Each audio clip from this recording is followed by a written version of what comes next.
sacrifício do Calvário.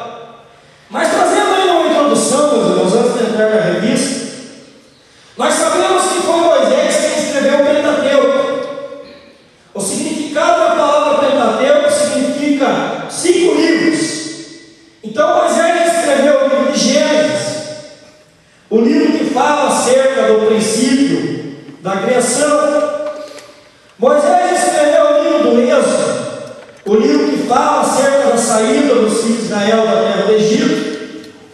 Moisés escreveu o livro de Levítico, que literalmente significa assunto dos levitas, e se refere a tudo aquilo que se diz respeito ao culto ao Senhor.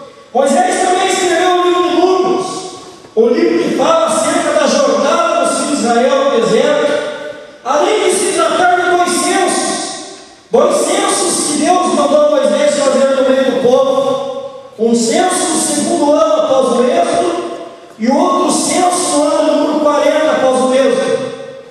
Moisés escreveu também o livro de Deuteronômio, que significa a segunda lei, pois naquela ocasião Moisés que foi impedido de entrar na terra de Canaã. Moisés então chama os filhos de Israel, que se encontravam acampados a leste do Jordão, nas planícies de Moabe, e de pronto para Jericó, e prontos para entrar na terra de Canaã. Moisés então chama os filhos de Israel e passa a trazer aos filhos de Israel uma reflexão acerca de tudo aquilo que Deus havia feito em favor de Israel desde a saída do Egito. Então, no livro de Deuteronômio, que significa a segunda lei, o livro leva esse nome devido ao fato que Moisés então chama os filhos de Israel e passa novamente a repetir a lei mosaica, desde a saída do Egito até a entrada da terra de Canaã.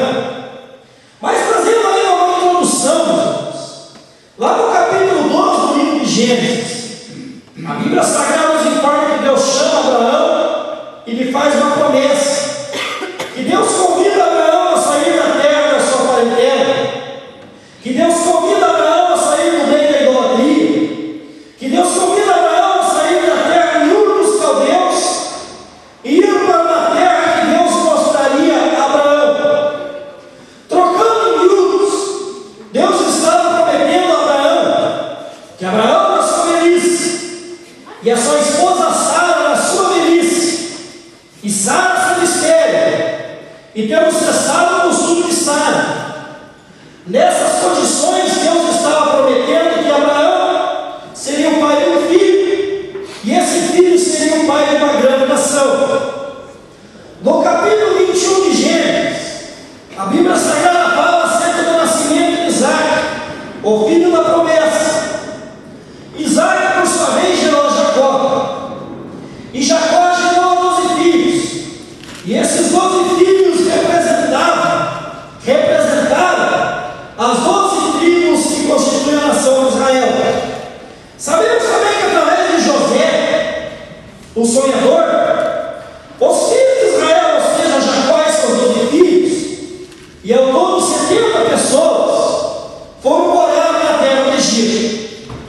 Mas morrendo aquele rei, aquele faraó que conheceu José, e tomando posse do reinado do Egito, outro faraó que não conheceu José, esse outro faraó então começou a perseguir, começou a maltratar, começou a oprimir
ao coração dos israelitas, conduzindo os filhos de Israel através de Moisés para um oásis chamado Elim. Ali nesse oásis havia 12 fontes de água, uma fonte de água para cada tribo, e havia ali também 70 palmeiras. E ali Deus resolve novamente colocar os filhos de Israel à prova, conduzindo os israelitas para um local muito difícil, um local muito seco, chamado deserto de Sim, que ficava entre o Elim e o monte de Sinai. Então, chegando em Refidim, ali em Refidim, Deus, que já no deserto de Sim havia mandado o maná do céu, ali em Refidim Deus faz com que da rocha venha brotar a água. Partindo então os israelitas ali em Refidim, depois de 3 meses de peregrinação, os filhos de Israel então chegam ali até o pé do monte Sinai. Ali no pé do monte Sinai, onde os filhos de Israel ficam por aproximadamente 1 ano, ali é onde Deus começa a mostrar a sua glória aos filhos de Israel. Moisés, subindo até o monte Sinai por algumas vezes, pôde desfrutar de uma maravilhosa comunhão com o Senhor, a ponto de os israelitas não conseguirem nem olhar no rosto de Moisés, pois Moisés por 40 dias estava ali desfrutando de uma íntima comunhão com o Senhor. Quando Moisés então desce do monte Sinai, o povo de Israel não consegue nem sequer olhar na face de Moisés, porque a Shekinah de Deus brilhava no rosto dele. Ali no Sinai então Deus dá a Moisés as 2 tábuas contendo os 10 mandamentos. Ali no Sinai Deus dá a Moisés orientações acerca de tudo aquilo que envolve o culto ao Senhor, que é o assunto no livro de Levítico. Ali no Sinai Deus dá a Moisés orientações acerca dos holocaustos, que significa oferta completamente queimada. Ali no Sinai Deus dá a Moisés também orientações acerca do derramamento e acerca da aspersão do sangue de animais. Tudo isso apontando para a aliança perpétua que Jesus Cristo realizou na cruz do Calvário. Pois ali no monte Sinai, Deus faz com os filhos de Israel um concerto, uma aliança apontando para o nosso Senhor e Salvador Jesus Cristo. Na verdade, no Antigo Testamento, a Bíblia fala acerca de 3 concertos ou alianças que Deus fez com o seu povo. Deus faz uma aliança com Noé, depois Deus faz uma aliança com Abraão, e agora Deus faz uma aliança através de Moisés, através do monte Sinai, com os filhos de Israel. E acerca dessas ordenanças que Deus dá aos filhos de Israel no monte Sinai é que nós vamos estudar nessa manhã. Então essa lição tem como tema: Deus dá a sua lei ao povo de Israel. Então essa lição ela tem como objetivo, como já foi falado, essa lição ela mudou um pouco de formato. Então nessa lição o autor fala acerca do objetivo geral. O objetivo geral dessa lição é explicar o processo de desenvolvimento da lei de Deus. Dentro desse objetivo geral, contém também na lição outros 4 objetivos. Primeiro, conhecer como a lei foi promulgada. Segundo, afirmar a autoria de Moisés. Terceiro, conceituar concerto ou aliança. E quarto, classificar os sacrifícios que foram estabelecidos com a lei. Eu estava até comentando, não lembro com quem, que só o nosso texto-aula, meus irmãos, que está aqui em Romanos capítulo 9, versículo 4, Josemar, você já leu o texto-aula, mas gostaria de ler novamente, porque só esse texto-aula, meus irmãos, se nós deixarmos o Espírito Santo de Deus fazer uma pregação de mais ou menos uns 30 minutos, diz assim: que são israelitas, dos quais é a adoção de filhos, e a glória e os concertos, e a lei, e o culto, e as promessas. Então, se nós lermos esse contexto que envolve Romanos capítulo 9, versículo 4, nós nos deparamos com a tristeza do apóstolo Paulo, pelo fato de o povo de Israel, o povo escolhido por Deus, o povo que foi escolhido para fazer a diferença na face da terra, o povo que foi escolhido para brilhar como luz no meio das trevas, mas que, no entanto, estava agora rejeitando a pessoa bendita de nosso Senhor e Salvador Jesus Cristo. Nós sabemos que através de Jesus, através do sangue de Jesus, a salvação ela se estendeu a todos os povos, raças, línguas e nações. Nós, os gentios, nós fomos incluídos nessa salvação através do sangue de Jesus. Mas, no entanto, meus irmãos, para que os irmãos compreendam, Deus sempre teve e sempre vai ter um particular com o povo israelita. Mesmo Jesus tendo derramado seu sangue puro e carmesim, mesmo Jesus tendo cumprido através da sua carne que foi rasgada toda a lei de Moisés, mesmo assim, Deus escolheu os filhos de Israel para fazer a diferença na face da terra. Mas, no entanto, Paulo então declara a sua tristeza pelo fato do povo israelita estar agora rejeitando a salvação em Cristo Jesus. Lá no Evangelho de João, capítulo 1, versículo 11 e versículo 12, a Bíblia Sagrada nos diz que Jesus ele veio para os seus, ou seja, para o povo judeu, mas os seus não o receberam. Mas a todos quantos receberam, que é eu e você que estamos aqui, Deus, através de Jesus, nos deu o direito de que nós viéssemos a ser chamados de filhos de Deus. Amém? Eu dei essa introdução, meus irmãos, eu fiz aqui uma pregação, na verdade, para que nós possamos compreender o quanto essa lição, o quanto os sacrifícios que eram realizados no Antigo Testamento é tão atual para os nossos dias, porque tudo isso é sombra das coisas presentes, ou seja, todo o Antigo Testamento, o Pentateuco, a lei mosaica, os 10 mandamentos, os holocaustos, os derramamentos de sangue, a aspersão de sangue, tudo isso nós vamos estudar, meus irmãos, aponta nada mais nada menos que para Jesus Cristo, aquele que ofereceu o perfeito e definitivo e vicário sacrifício por nossos pecados. Amém? Então vamos aqui caminhar para a leitura bíblica clássica. Deixa o professor tomar uma água primeiro. Graças a Deus que ligasse o microfone, senão não sei o que seria de mim hoje essa manhã.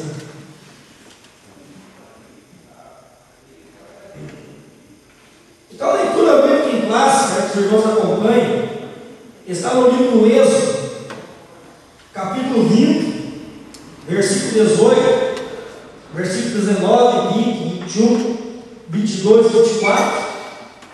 E também o capítulo 24, versículo 4, versículo 6, versículo 7 e versículo 8. Diz assim: E todo o povo viu os trovões, e os relâmpagos, e o sonido da buzina, e o monte fumegando. E o povo vendo isso retirou-se e pôs-se de longe. E disseram a Moisés: Fala tu conosco e ouviremos. E não fale Deus conosco para que não morramos. E disse Moisés ao povo: Não temais, que Deus veio para provar-vos, e para que o seu temor esteja diante de vós, para que não pequeis. E o povo estava em pé de longe. Moisés, porém, se chegou à escuridade onde Deus estava. Então disse o Senhor a Moisés: Assim dirás aos filhos de Israel: Vós tendes visto que eu falei convosco desde os céus. Um altar de terra me farás, e sobre ele sacrificarás os teus holocaustos e as tuas ofertas pacíficas, e as tuas ovelhas e as tuas vacas, em todo lugar onde eu fizer celebrar a memória do meu nome, virei a ti e te abençoarei. Então, aqui nessa primeira parte, meus irmãos, da leitura bíblica em classe, Moisés havia subido até o Sinai, e ali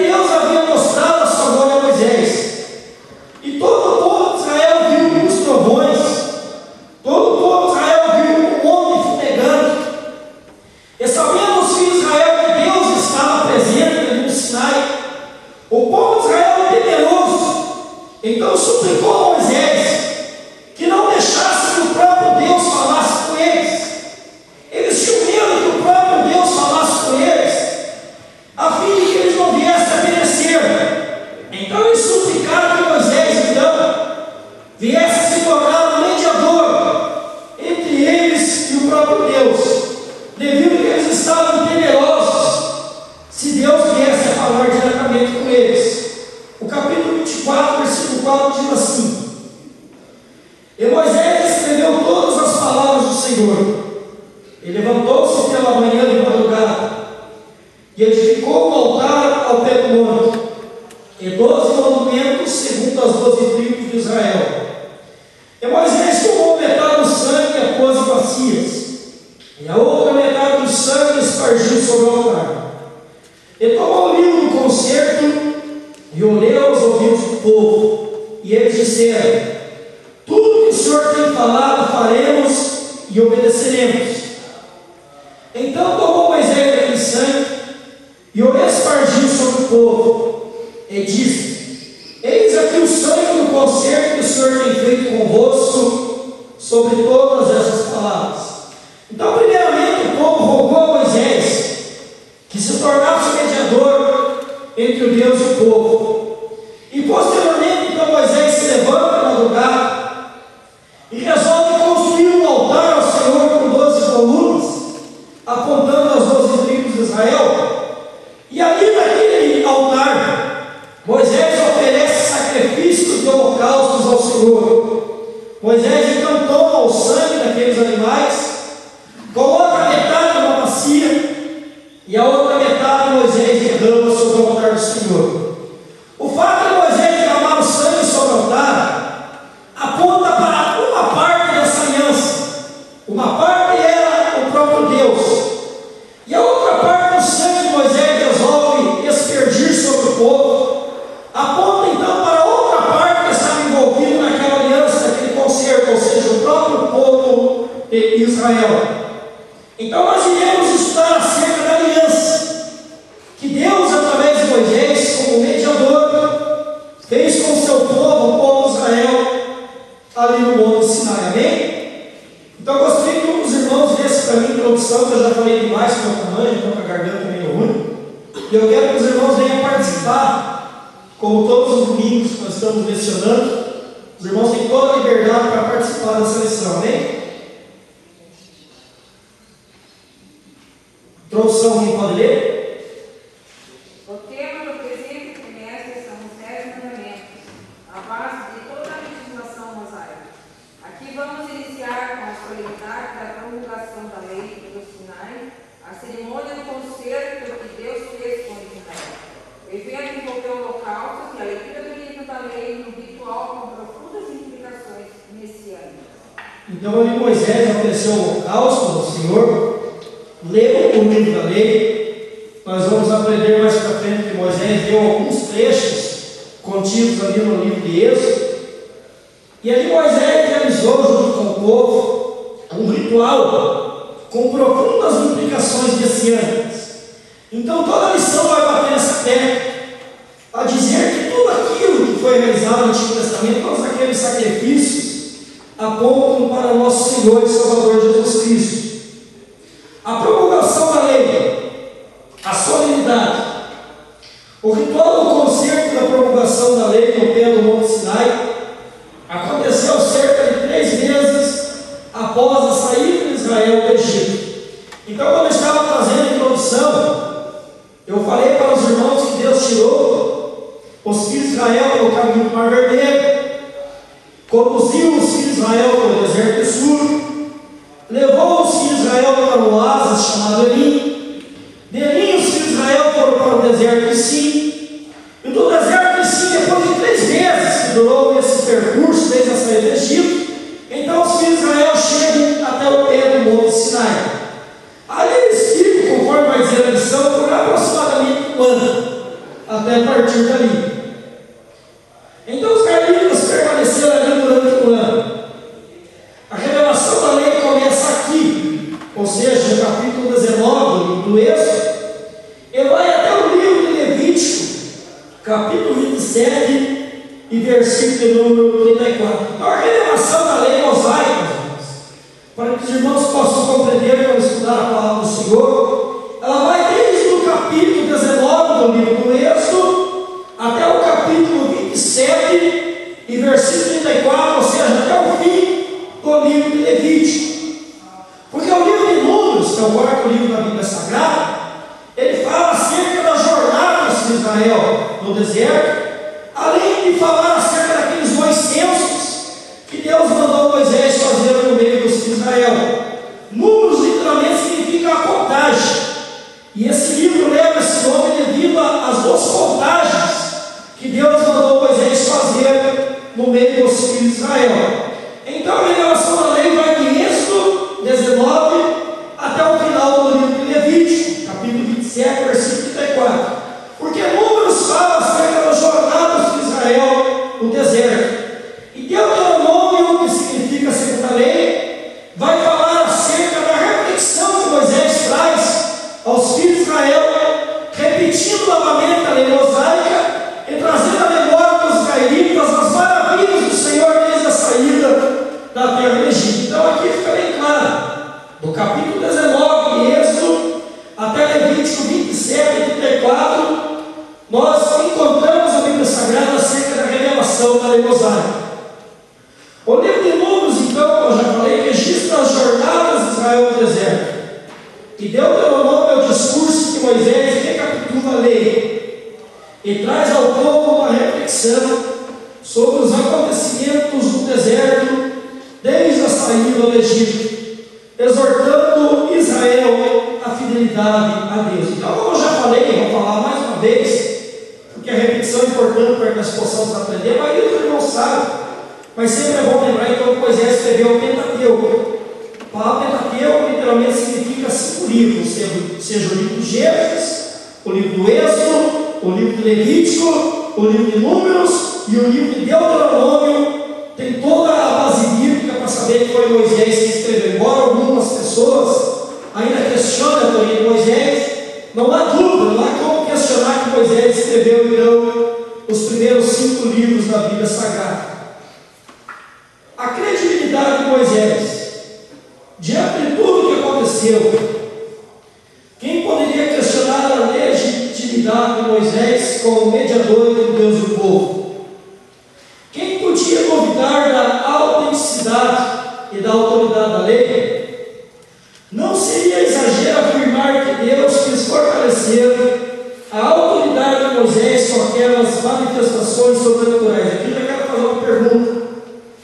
Os irmãos acreditam que Deus, através dos seus sinais, através das 10 pragas que Deus permitiu sobre a terra do Egito, e através de fazer chover do céu maná, e através de fazer da rocha ou da água, os irmãos acreditam, assim como o autor, que Deus estava querendo mostrar, através daqueles sinais, a autoridade de Moisés, sim ou não? Deus estava querendo mostrar através dos seus milagres que Deus havia chamado Moisés. Amém? Então Deus faz dessa maneira, meus irmãos. Muitas vezes Deus escolhe aqueles que ninguém dá nada, que ninguém dá um centavo, que ninguém dá sequer um figo podre. Deus muitas vezes tira a pessoa da cachaça, tira a pessoa das drogas, tira a pessoa da promiscuidade e coloca essa pessoa para ser sentada no meio de príncipe do seu povo. E muitas pessoas começam a questionar: será que foi Deus que chamou essa pessoa? Ou será que não foi Deus? Aí Deus começa então a mostrar o seu poder,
na sua presença. Então Deus exaltou Moisés.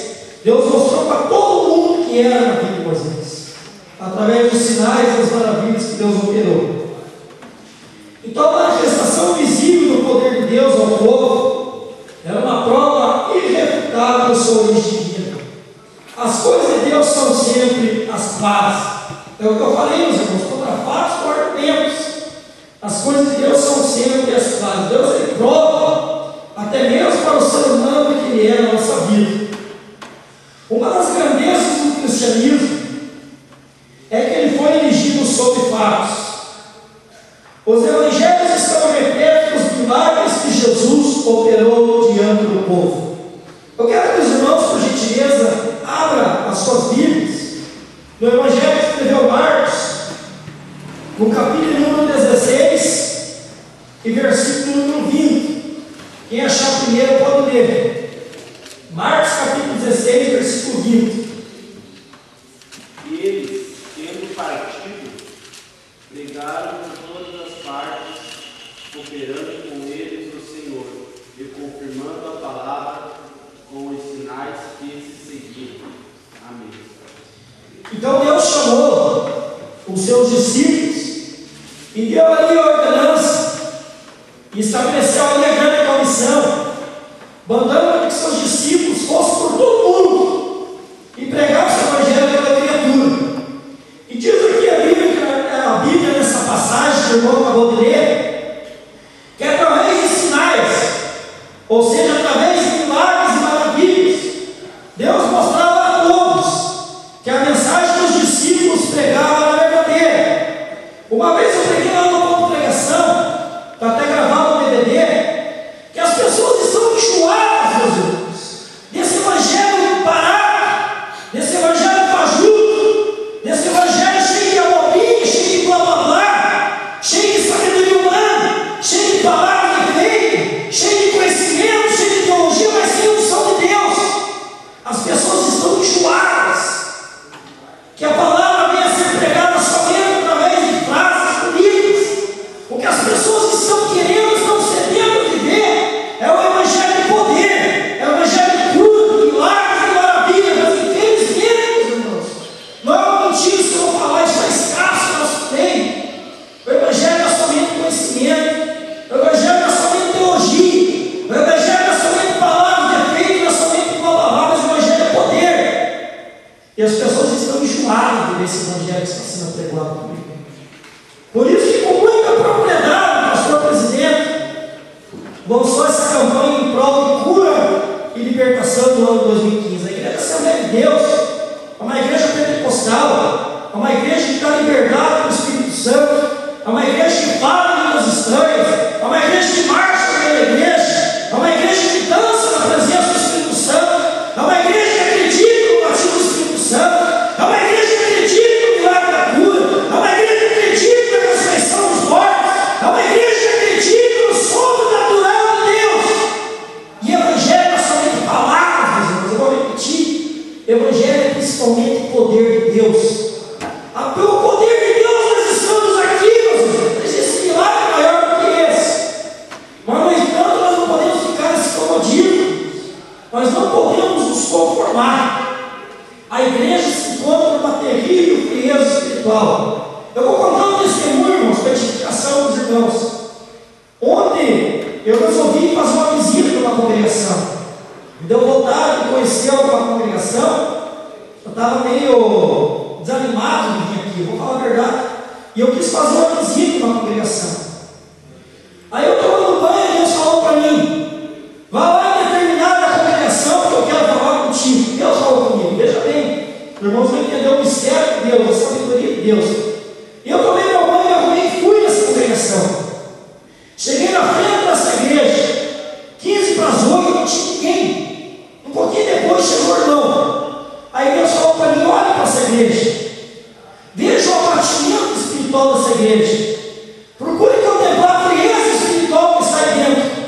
Eu olhei e falei: é verdade, a situação aqui não vai bem, a situação aqui não é boa.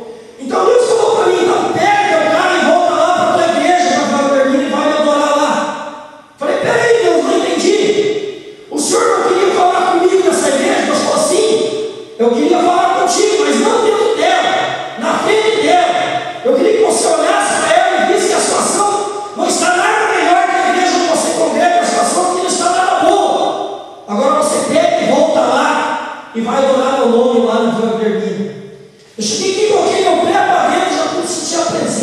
Deus, meus irmãos. Então nós somos privilegiados. Nós estamos numa igreja diferenciada, uma igreja da presença do Espírito Santo está presente. Mas no entanto, meus irmãos, nós não podemos nos contentar com as migalhas do Senhor. Nós não podemos nos contentar com essa falta de sinais e maravilhas. Então o Espírito Santo está usando a minha vida, já são 10h25. Eu nem vi a hora passada, meus irmãos, nem entrei na lição. Mas eu falei tudo aquilo que Deus mandava eu falar nessa manhã. Então Deus, através de Moisés, através dos milagres, mostrou a autoridade de Moisés ao povo de Israel.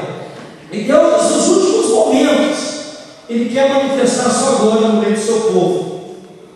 Vamos prosseguir na leitura, vou tentar apressar um pouco.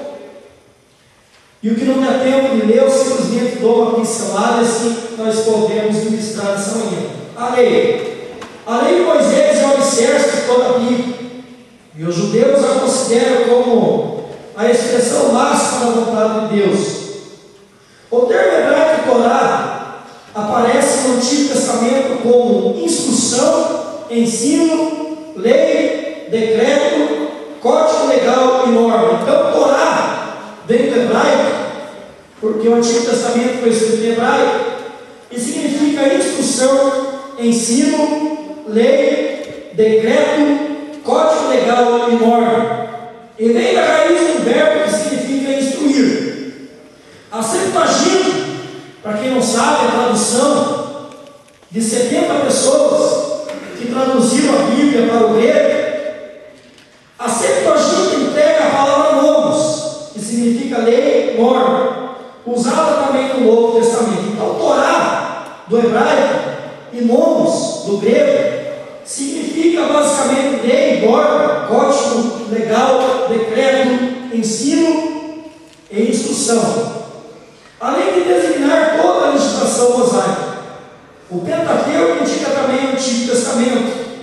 Segundo os antigos rabinos, a lei contém 713 preceitos, contendo 248 mandamentos e 365 proibições. Por que será que tem mais proibições do que mandamentos? Os irmãos sabem o que dizer? Porque existe mais proibição do que mandamentos, segundo os rabinos judeus, identificaram o Pentateuco. Os irmãos sabem dizer? Por que existe? O irmão Francisco já está sedento para falar. Por que existe mais proibições do que mandamentos no Pentateuco? É isso que a lei serve. A lei serve para reprimir. Para reprimir o mal. Mas tira louvores dela, Paulo escreve em Romanos, quem dera cumprir. Pode ver que a lei é tudo para valer, tudo para quem anda fora, para quem anda fazendo coisas erradas. Mas para quem anda retidão, é uma benção. O bandido nunca vai gostar de uma polícia aqui perto, porque ele só anda em rascada. Mas para quem, a vizinhança aqui que gosta da coisa certa, a polícia aqui eu louvou, a polícia está aqui perto. Então, na verdade, meus irmãos, até uma criança, se esses irmãos concordam comigo, a partir da humanidade, já sabe distinguir entre o que é certo e o que é errado, não é verdade? Mas os filhos de Israel, que anteriormente haviam recebido somente uma promessa através de Abraão, os filhos de Israel agora estão vendo o cumprimento da promessa. Após a saída dos israelitas da terra do Egito, os israelitas agora constituíram uma grande nação, mas era uma nação teimosa, uma nação pecaminosa, uma nação de duro serviço. E toda nação constituída precisa de leis.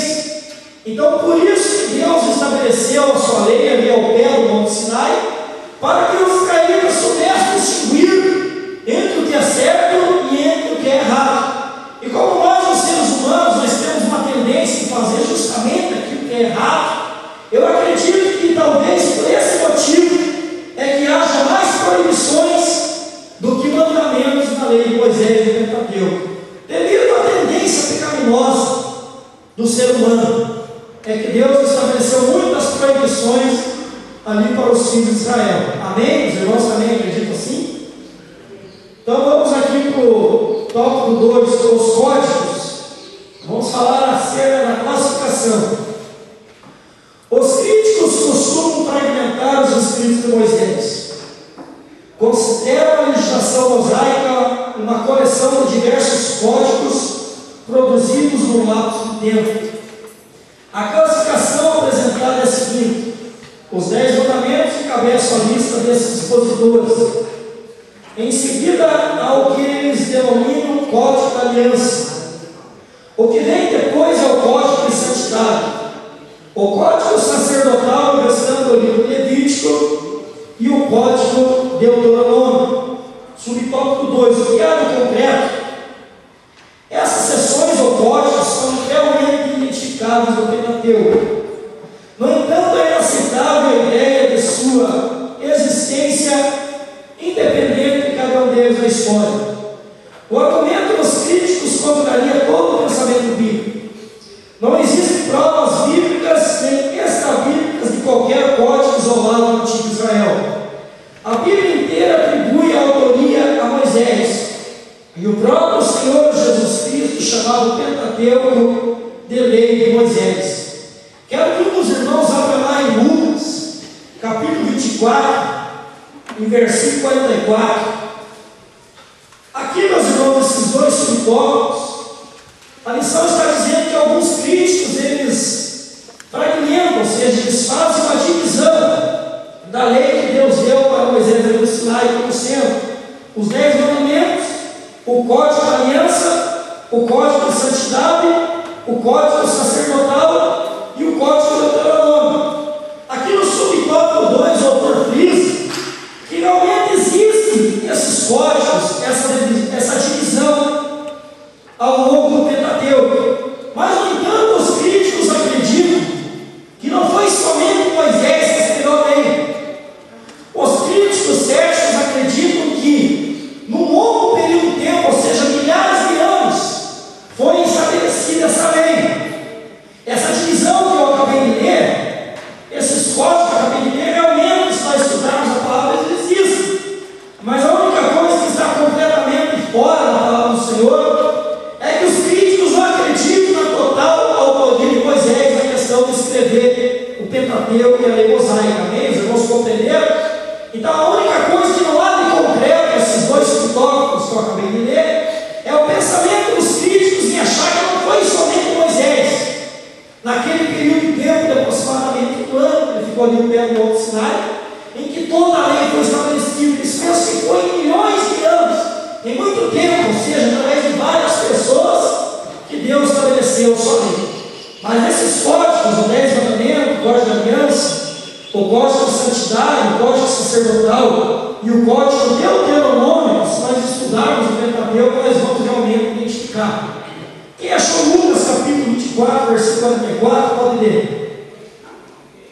E disse-lhes: foi isso que eu lhes falei enquanto ainda estavam com vocês? Era necessário que se cumprisse tudo o que a meu respeito está escrito na lei de Moisés, nos profetas e nos salmos. Então, até o próprio Jesus atribuiu o Pentateuco, ou seja, os primeiros 5 livros da Bíblia Sagrada, principalmente a lei do Senhor, sendo como o autor Moisés. Então, não há questionamento algum para dizer que não foi Moisés que escreveu a lei. Amém? Vamos aqui para o tópico 3. O conserto. O que é um conserto?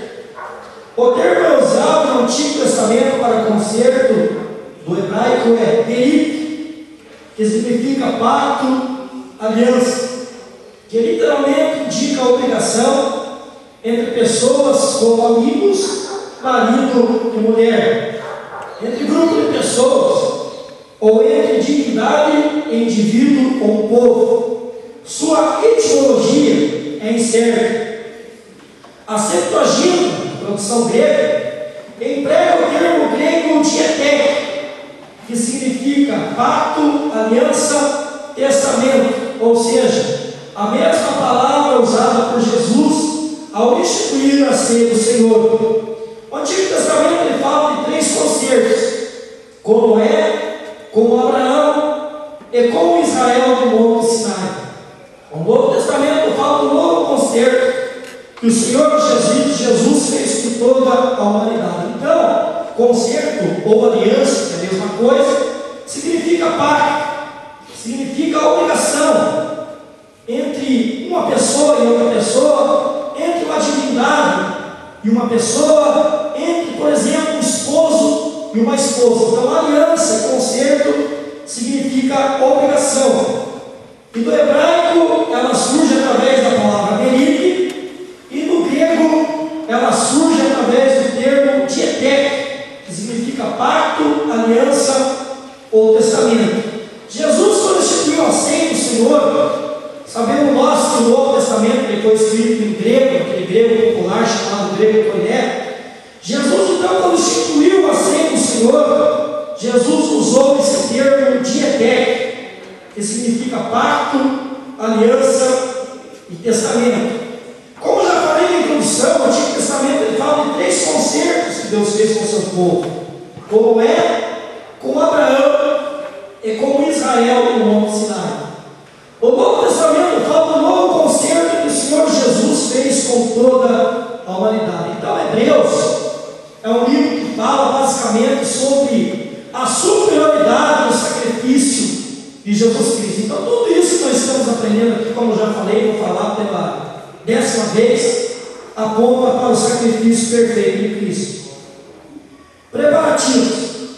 Até esse ponto na história dos israelitas, Deus vinha agindo em cumprimento às promessas feitas aos patriarcas Abraão, Isaque e Jacó. Essa promessa precisava ser levada avante. Agora os filhos de Israel formavam um grande aglomerado de pessoas, e essa multidão precisava ser organizada como nação e estabelecida uma forma de governo com estatutos que constituísse sua lei. Então, aquela promessa feita para Abraão agora estava se tornando concreta. Israel formava uma grande nação e precisava de normas, de leis, para que fosse conduzida aquela mesma nação. O concerto do Sinai. O concerto do Sinai não era apenas a ratificação da promessa feita a Abraão, mas a sua aprovação oficial. As duas partes envolvidas eram, de um lado, o grande Deus Jeová, que disse: se diligentemente me ouvirdes a minha voz. Êxodo capítulo 19, versículo 5. Ele ouve o povo de Israel que respondeu ao Senhor: tudo que o Senhor tem falado faremos. Então ali estava se cumprindo aquilo que Deus havia prometido a Abraão. E aqui o autor da revista aponta para uma aliança envolvendo duas partes: uma parte o grande Deus Jeová e a outra parte o povo de Israel. O povo então reafirma esse compromisso mais adiante, conforme Êxodo capítulo 24, versículo 7. Era um concerto temporal, local e nacional, com mediador falível, ao passo que Cristo tinha aplicação universal. Foi em favor de toda a raça humana e o mediador era perfeito. Então Moisés era um mediador falível, que realizou como mediador entre Deus e o povo uma aliança provisória. Mas Jesus Cristo, o mediador perfeito, foi aquele que realizou uma perpétua aliança em nosso favor. O livro do concerto. Moisés tomou o livro do concerto e o leu aos ouvidos do povo. O concerto foi feito sobre as palavras desse livro, que continha os mandamentos e os direitos e deveres para a vida de Israel. Deus já havia mandado Moisés escrever os acontecimentos ocorridos até a guerra dos Amalequitas, mas aqui o texto refere a uma coleção de ordenanças escritas por próprio Moisés. Segundo Humberto Cassuto, professor das universidades de Milão, Roma e Jerusalém, esse livro continha o capítulo 19 de Êxodo, capítulo 20, versículo 19, capítulo 20, versículo 22 e capítulo 23, versículo 33.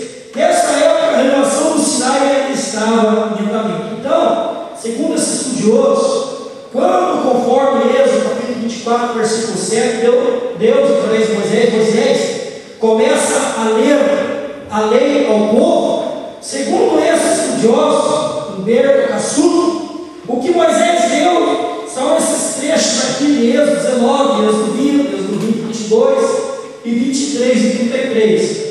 Os irmãos vão perceber que essa lição é uma lição um pouco assim enrolada, um pouco assim profunda, um pouco assim teológica, um pouco assim pesada.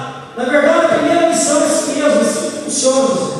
É necessário que que eu fale acerca dessas situações, dessas partes assim, bem profundas e teológicas, para que nas lições seguintes, então, o caminho possa estar aberto para nós obter o aprendizado que o Espírito Santo de Deus quer que nós tenhamos.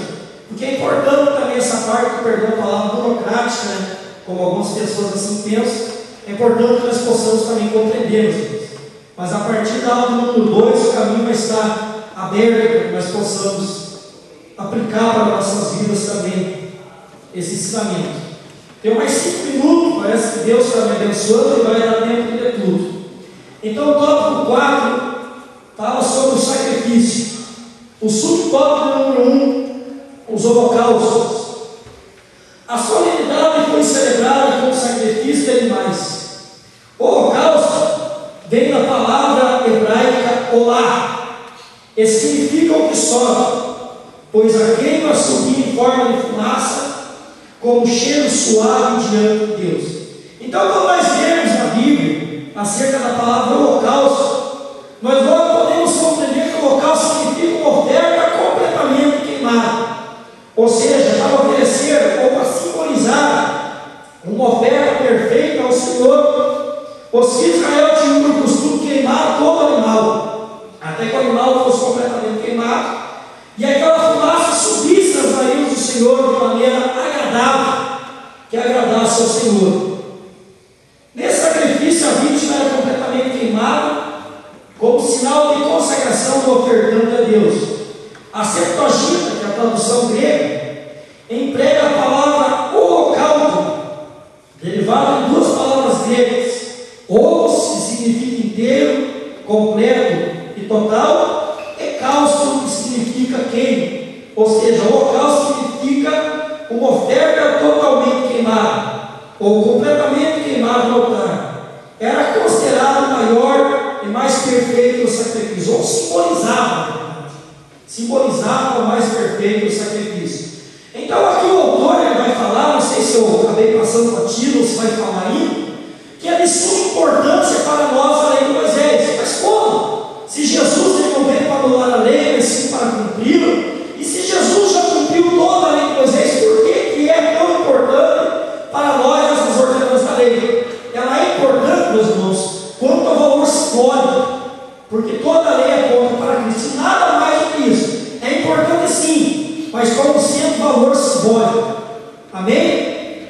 Porque Jesus ele cumpriu a lei, e nós servimos a Jesus, e por isso estamos também cumprindo a lei, porque Jesus ele já cumpriu através do seu sacrifício na cruz do Calvário. Mas de maneira simbólica é muito importante para nós esse ensinamento. O sangue.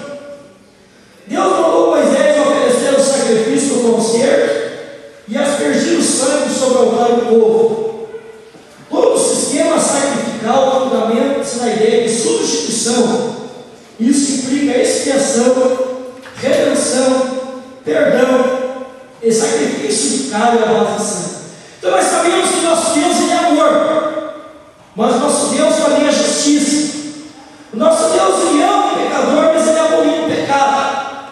Antes de Jesus derramar o seu sangue puro e carmesim na cruz do Calvário, devido à santidade do Senhor, era necessário que um animal derramasse seu sangue, a fim de aplacar a ira de Deus, ou seja, substituir a ira de Deus através daquele sangue, para que Deus não viesse a fulminar o ser humano através do seu pecado. Não que Deus seja um pai carrasco, mas devido a Deus fulminar, ter nojo do pecado, para que Deus não viesse a fulminar a raça humana, era necessário que se derramasse o sangue de um animal, trazendo então, como diz a revista, a ideia de substituição. Então o sangue que era o ponto de união entre Deus e seu povo. Com ele Israel começava uma nova etapa em sua história. Então, para que Deus não exterminasse os filhos de Israel, era necessário que constantemente os israelitas oferecessem sacrifícios de animais, derramando o sangue do animal para conseguir o perdão dos pecados. Mas esse sangue, tanto no Antigo como no Novo Testamento, ele aponta para a união de Deus com o seu povo, ou seja, Deus permanecia unido com os filhos de Israel através do sacrifício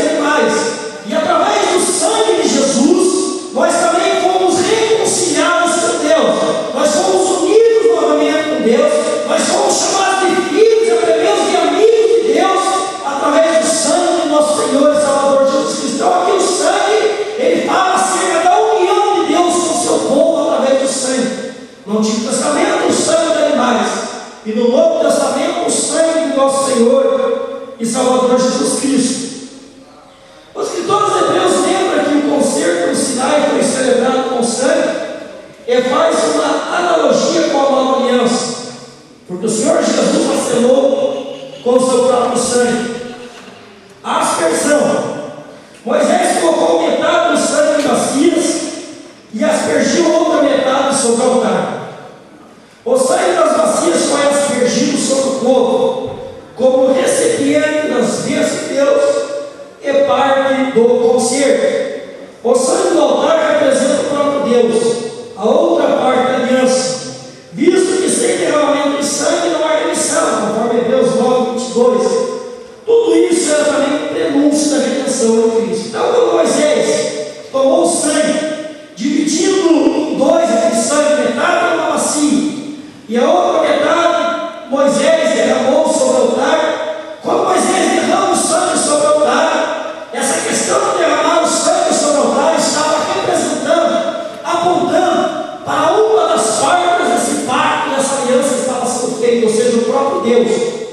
E a outra parte que Moisés derramou numa bacia e passou a aspergir sobre o povo, representava o próprio povo de Israel. Então, a aspersão de sangue, como os irmãos leram na Bíblia Sagrada, vai nos apontar para as duas partes da aliança, o pacto, o concerto que Deus fez com o povo de Israel. Uma parte é o próprio Deus e a outra parte é o povo de Israel. Amém? Então vamos ler a conclusão, terminamos 10h45, em ponto, sinal que Deus faz esse negócio. Amém? Conclusão: a grandeza do acontecimento do Sinai mostra a natureza sem igual da cerimônia, algo nunca visto. Era a manifestação do próprio Deus de maneira explícita diante de todo o povo. O que devemos aprender é que a observância meramente exterior, destituída do significado interior, não passa de simples cerimônia. A riqueza espiritual e seu significado reside na figura do Filho de Deus e no cumprimento do concerto em Cristo. Então, como já falei, tudo isso é muito importante, mas não passa de simbolismo e sem nenhuma riqueza espiritual. A única riqueza espiritual nesse contexto que nós estudamos é o fato de tudo isso apontar para o nosso Senhor e Salvador Jesus Cristo. Amém?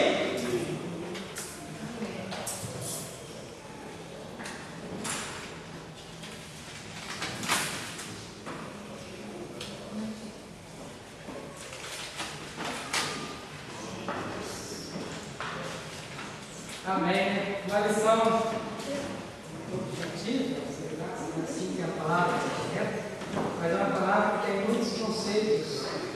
Ela passa bastante informação. Ela já é uma revista para vários domingos, né? E só no primeiro domingo ela que faz assuntos para uma lição só. Aqui, no caso da professora, ela mostra para a leitura na sua objetivo. O objetivo da lição de hoje era assim, conhecer como a lei foi promulgada, afirmar a autoria de Moisés, conceituar conceito ou aliança, e o quinto, classificar os sacrifícios que foram estabelecidos por lei. São muitas informações dentro de uma lição só. E o professor tem que se virar, né? Tem muitos para dar muita informação. Grande Deus. Aí depois a secretária fazer relatório, o Marcelo pode encerrar, né? Dando informações da programação por dia.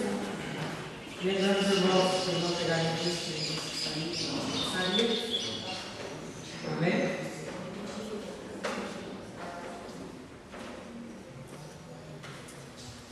Todos louvar o Senhor. Podemos o Senhor. O anjo anuncia o nascimento do meu amigo. O nosso versículo bíblico diz assim: porque para Deus nada é impossível. Lucas, capítulo 1, versículo 33.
oferta 65 centavos. Classe Abraão, palavra do Senhor, classe Sara. Título da lição: Deus dá sua lei ao povo de Israel. Textual: questão israelitas, dos pais, a adoção de filhos, e agora nos concertos, e a lei, e o culto, e as promessas. Romanos, capítulo 9, versículo 4. O livro fica para o irmão Francisco Campininho. Número 13, a estrofe terceira.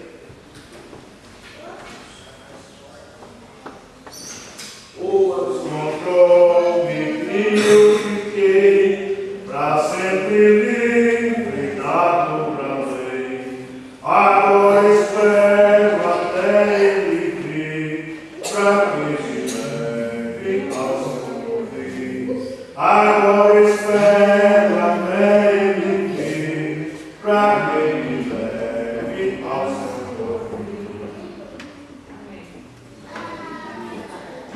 Amém. Classe Palavra do Senhor, matriculados 11.306. Classe Sara, matriculadas 15.306. Classe Abraão, matriculada 14.306.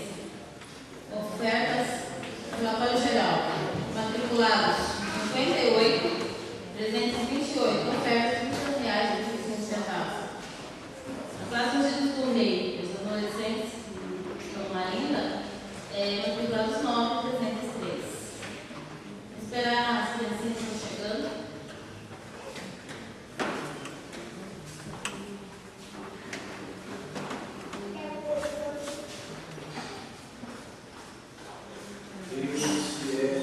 Classe Bíblia de Jesus.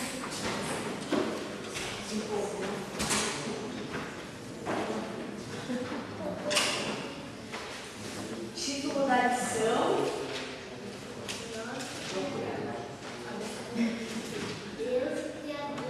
Deus Criador. Qual que é o nosso memorizando? Senhor, nosso Deus, tu és digno de receber glória, honra, poder, pois criastes as coisas. Por tua vontade elas foram criadas e existem. Apocalipse, versículo 11. Nosso corinho: 1, 2, 3, 4, 5, 6. Em apenas 6 dias Deus tudo fez. No primeiro dia Deus criou. No segundo dia Deus criou. No terceiro dia Deus criou. No quarto dia Deus criou. No quinto dia Deus criou.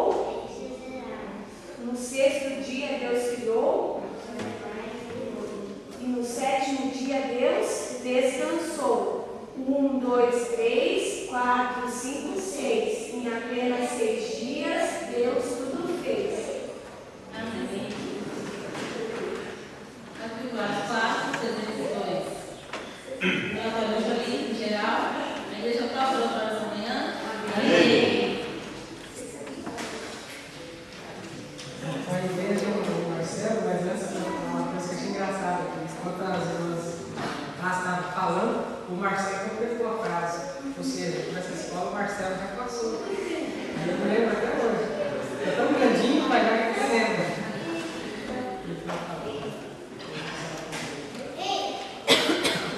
1, 2, 3, 4, 5, 6, né?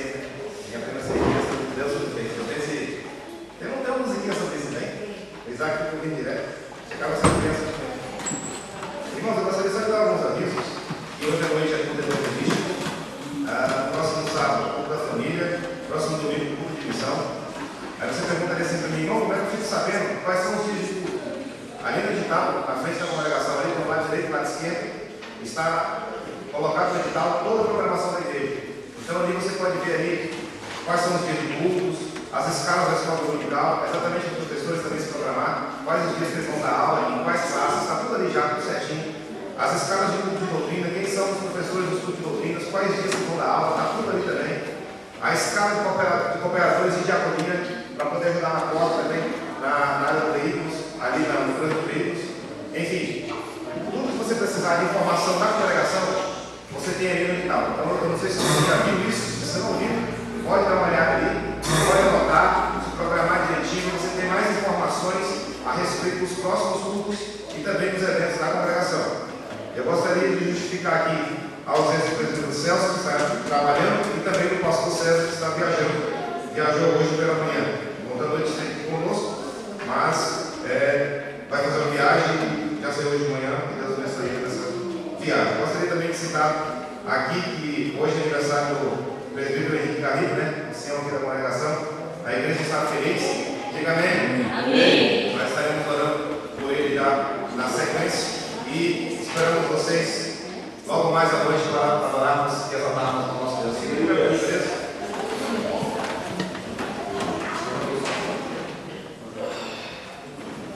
A Wilson também, o presbítero Wilson está a trabalho, por isso não está presente também.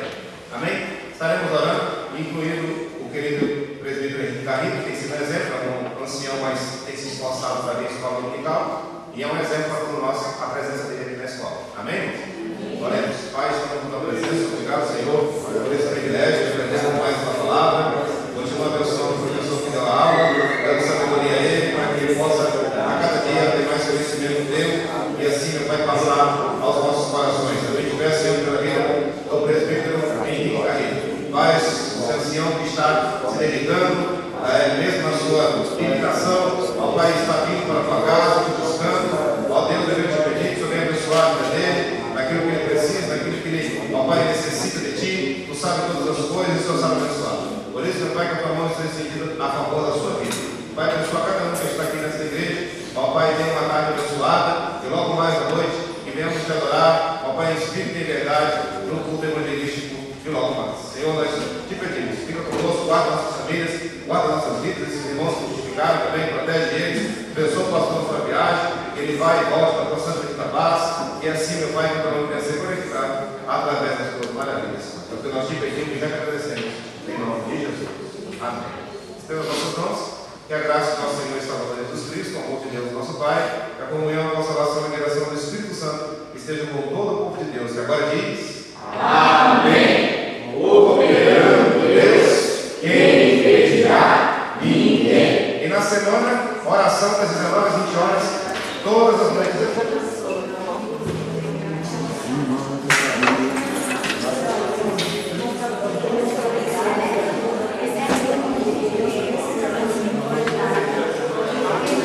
Amém.